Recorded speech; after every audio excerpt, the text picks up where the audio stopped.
lovely lipstick हिलेला Malda district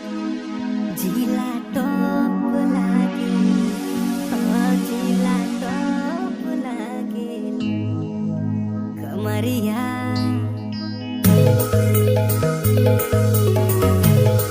दादा चम चम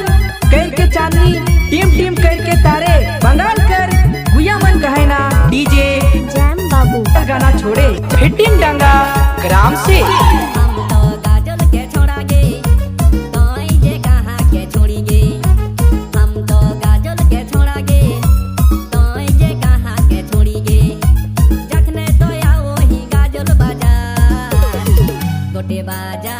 गोटे बाजार एकदम से कपा दियो ही गोटे बाजार एकदम से कपा दियो ही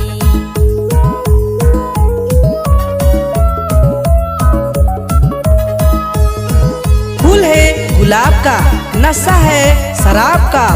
आंखें तो दिख रही है डीजे जैम बाबू फिटिंग डंगा ग्राम से